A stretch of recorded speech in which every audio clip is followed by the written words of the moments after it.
नमस्कार साथियों, आपने बीएलओ एप्लीकेशन के माध्यम से फॉर्म 6, फॉर्म 7 या फॉर्म 8 भरा। अब वो फॉर्म जो है बीएलओ वेरिफिकेशन के बाद में वो रिजेक्ट हुआ या एक्सेप्ट हुआ या उसके अंदर क्या क्या चीजें हुई वो किस तरीके से देख सकते हैं आज की वीडियो में जानेंगे। साथ ही बहुत सारी महत्वपूर्ण बातें करेंगे इस वीडियो के अंदर जो बीएलओ ऐप से संबंधित होगी और आपके काम की होगी। निश्चित रूप से आपको नहीं लगेगा कि आपका टाइम वेस्ट हुआ है। मैं वीडियो के बीच बीच में भी बहुत सारी काम की बातें जो जहां तक मेरे को मालूम होती है, वैसे बहुत सारे ऐसे साथी हैं जो मुझसे बहुत ज्यादा 10 गुना 20 गुना जानते हैं, लेकिन बहुत सारे साथी ऐसे भी हैं जिनको नहीं मालूम है, तो उनके लिए बड़े फायदेमंद रहती है। दूसरी एक बात मैं ये कहना चाह रहा था कि जो वोटर्स हैं, आम नागरिक हैं, वोटर्स हैं, वो भी प्ले स्टोर पे जाकर के बीएलओ ऐप डाउनलोड करते हैं, फिर लॉगिन करने की कोशिश करते हैं, फिर कह रहे हो नहीं पा रहा है। तो बीएलओ एप्लीकेशन केवल और केवल बीएलओ साथियों के लिए है जिनके नंबर को चुनाव आयोग ने रजिस्टर करके उस पर उनको ऑथराइजेशन दे रखा है। ठीक है, तो आम नागरिक को उस पर ट्राई करने की आवश्यकता नहीं है।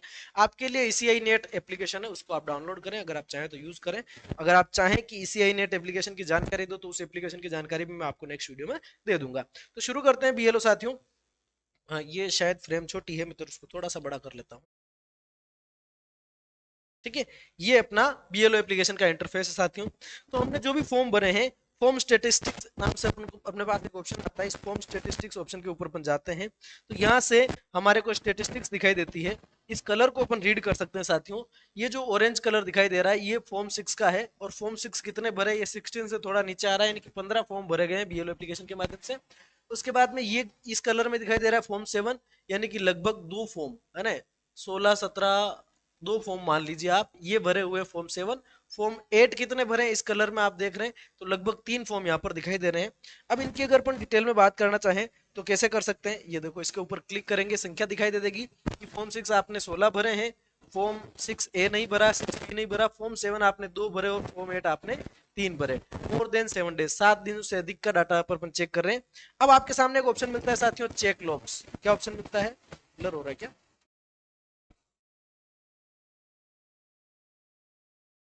थोड़ी शायद ब्लरिंग हो रही हो सकती है।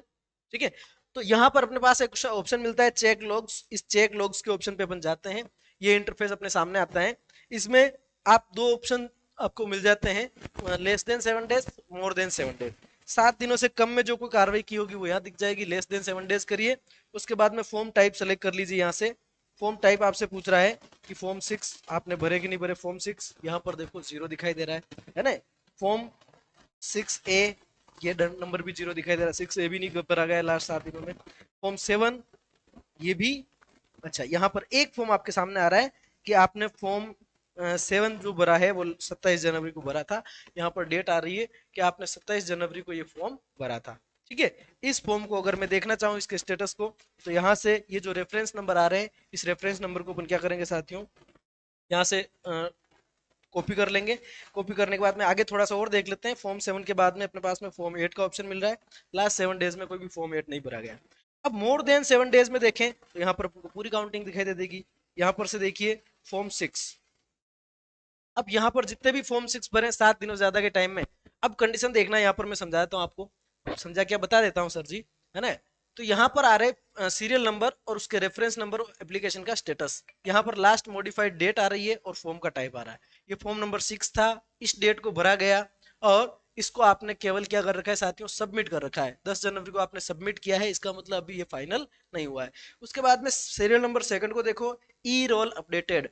अगर ई रोल अपडेटेड लिखा हुआ आ रहा है, इसका मतलब आपका जो फॉर्म है वो, जो आपकी रोल है, निर्वाचक नामावली है, उसके अंदर चढ़ गया है। फॉर्म 6 है तो वो चढ़ गया है, फॉर्म 8 तो करेक्शन हो चुका है, और फॉर्म 7 था, इसका मतलब नाम हट चुका है। ई रोल अपडेटेड लिखा आने का मतलब क्या है, फॉर्म 6 था इट मीन नाम जुड़ गया, फॉर्म 8 था यानी करेक्शन हो गया, और फॉर्म 7 था इट मीन नाम हट गया। इसी तरीके से आप आगे देखिए, ये यहाँ पर भी फॉर्म 6 है, ई रोल अपडेटेड लिखा आ रहा है।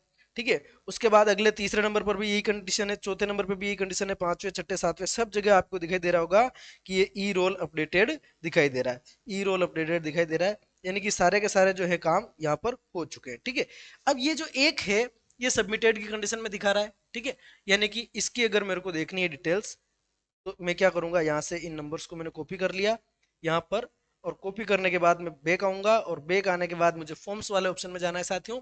और फॉर्म्स वाले ऑप्शन में जाने के बाद में लास्ट में एक ऑप्शन मिलता है आपको, ट्रैक एप्लीकेशन स्टेटस।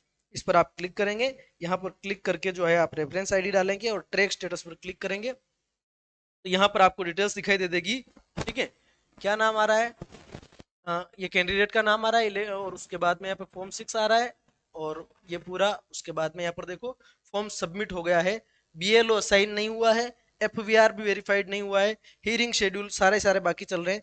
ऐसा क्यों हुआ साथियों? इस कैंडिडेट की अगर मैं डेट ऑफ बर्थ की बात करूं, इस कैंडिडेट की अगर मैं डेट ऑफ बर्थ की बात करूं, तो ये कैंडिडेट 1 जनवरी 2026 को 18 साल की आयु पूरी नहीं की है इसने, इसलिए यहाँ पर ये स्थिति।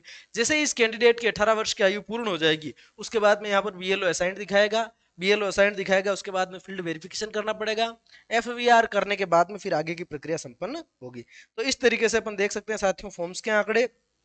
ठीक है, ड्राफ्ट में भी आप चेक कर सकते हैं, अगर आपने किसी फॉर्म के साथ में अधूरी छेड़छाड़ करी और फिर छोड़ दिया है तो आपको यहाँ पर ड्राफ्ट में दिखाई दे देगा, फिलहाल अपना ड्राफ्ट भी खाली है। ठीक है, अब यहाँ पे फॉर्म अगर आपको भरना है तो देखो फॉर्म 6 अगर मैं आपसे दिखाऊं तो यहाँ पर फॉर्म 6 भी चल रहे हैं। ठीक है, फॉर्म 7, फॉर्म 7 नाम डिलीशन का वो भी चल रहा है, नेम डिलीशन मैंने आपको बता दिया था किस तरीके से करना है, और फॉर्म 8 ये भी आपका चल रहा है। ठीक है, अगर आपको कोई सा भी फॉर्म भरने में किसी भी तरह की कोई दिक्कत आती है तो आप संपर्क कर सकते हैं। अब ये अपन अगर ई रोल अपडेटेड लिखा आ रहा है, इसका मतलब साथियों आपके बीएलओ एप्लीकेशन में जितने वोटर्स थे उन वोटर्स में अगर आपने नाम जुड़ाए और ई रोल अपडेटेड लिखा आ रहा है, इसका मतलब नाम बढ़ जाने चाहिए। ठीक है, तो वो कैसे देखेंगे, जेंडर स्टेटिस्टिक्स में जाएंगे, यहाँ पर आपको आंकड़ा दिखाई देगा, पहले मेरे यहाँ पर जो आंकड़ा था अब उससे ये आंकड़ा बढ़ गया है, लगभग 14-15 या आसपास बढ़ गया है। ठीक है, इसका मतलब वो नाम यहाँ पर जुड़ गए हैं, और ये जितने भी नाम जोड़े गए वो विधानसभा और लोकसभा के थे। ग्राम पंचायत में अगर आप नाम जुड़वाना चाह रहे हैं तो उसके लिए प्रक्रिया अलग है ना, प्रारूप 1 आपको भर के देना पड़ेगा। तो ये इस तरह की प्रक्रिया थी। एसआईआर के अंदर अगर अपन चल के देखें साथियों, तो एसआईआर में आपको बहुत सारे ऑप्शंस दिखाई दे रहे हैं। यहाँ पर लास्ट में जो हमें जो जितना लास्ट में ऑप्शन आ रहा है उतना लेटेस्ट है। ये लेटेस्ट ऑप्शन था अपलोड हियरिंग फोटो अटेंडेंस, ये तो मैंने आपको बता दिया था। डॉक्यूमेंट अपलोडेड बाय सिटीजन, अगर किसी नागरिक ने डॉक्यूमेंट अपलोड किया तो यहाँ पर हमें दिखाई देंगे, हमें उसको वेरीफाई या रिजेक्ट करना रहेगा। Quality check of electro photo, ये भी हमने आपको बता दिया था। इसमें क्या होगा साथियों, एसआईआर के बाद में यहाँ पर वोटर्स के पूरी डिटेल दिखाई दे रही है, इनके फोटोज हमें वेरीफाई करने हैं। जैसे कोई एक कैंडिडेट ले लेता हूं मैं, ठीक है, यहाँ से मैंने मान लीजिए एक कैंडिडेट ले लिया यहाँ पर, ये इस कैंडिडेट पर क्लिक करेंगे, यहाँ पर कैंडिडेट का फोटो आ रहा है। अब आपके पास दो ऑप्शन मिल रहे हैं, चाहो तो आप इसी फोटो को वोटर लिस्ट में चढ़ा सकते हैं, आप चाहे तो फोटो अपलोड, नया फोटो भी अपलोड कर सकते हैं। अगर यही चढ़ाना है तो इस पर आप टिक मार्क करें और सबमिट कर दें, ये फोटो आपका चढ़ जाएगा। फिर आपके सामने अगला वोटर शो होगा, उसमें भी आप करना चाहें, देखो मैं एक कैंडिडेट के ऊपर और क्लिक करता हूं। अब यहाँ पर इस कैंडिडेट में क्या है, मेरे को दो फोटोज दिखाई दे रहे हैं, उसमें एक ही दिखाई दे रहा था, इसका मतलब एसआईआर के दौरान उसने फोटो नहीं दिया।